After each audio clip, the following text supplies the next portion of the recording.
Cbeebies Bedtime Story. Hello, my name's David. Do you like animals? I hope so, because I'm going to read you a story about animals anyway. And one animal in particular, a big snake called Penelope. It's called There's a Snake in My School. The pictures are by Tony Ross, and I wrote the book, so I should be really good at reading it. Are you ready? Then I'll begin. Mr. Bright had told all the children in his class it was Bring Your Pet to School Day. Everyone rushed into the playground to meet the animals. There was a stupidly cute gerbil, a tiny goldfish, a fat cat, a 100-year-old tortoise, and a tall dog.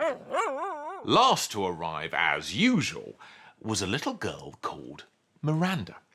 She was riding on the back of an enormous, slithery snake. "Meet Penelope, my pet python," announced Miranda. On seeing the snake, the other children screamed, "Ah!" Miranda loved being different. She always stood out at school with her individual take on school uniform, her cartwheels down the corridors, and her funny answers in class. What ended in 1945? 1944? A python is a rather unusual pet, but Miranda and Penelope had so much fun playing together. For the little girl, the snake would pretend to be a balloon, a scarf, a hula hoop, a telescope, a trombone, and sometimes, when they were both feeling particularly mischievous, a third arm. "Come and give her a tickle," encouraged Miranda. But the other children were too scared. Penelope was a python after all, and pythons eat people. All the pets were frightened too. The large dog yanked on his lead, sending his tiny owner flying. The goldfish tried to hide behind some water. The tortoise made a rather slow run for it. The cute gerbil flashed her gnashers and didn't look so cute anymore. The fat cat just carried on napping. Miranda slid down her snake. The little girl tickled her python under the chin, and the snake smiled. "See, she's very friendly."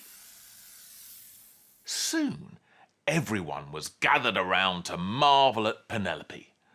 The python loved the attention and made a climbing frame for the children to climb on, steps for them to step up, and a fireman's pole for them to slide back down. Penelope even helped the children learn their numbers, although she could only go up to 9. 1 + 8 = 9. This was turning into the best day of school ever. But then, Miss Bloat, the headmistress, thundered into the playground. "There's a snake in my school!" she shouted. Miss Bloat didn't like animals much, or children.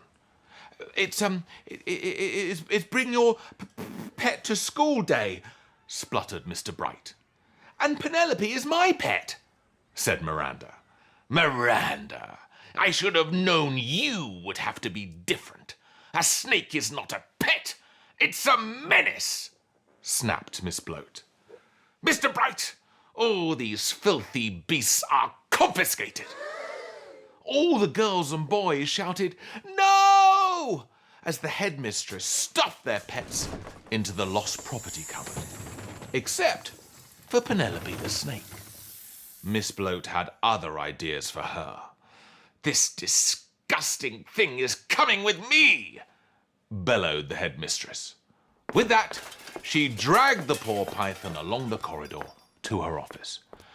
"Where are you going to put Penelope?" asked Miranda. "In the bin." "No!" Miss Bloat crammed the snake into her bin and slammed the lid shut. Then she plonked herself down on top so the python couldn't escape.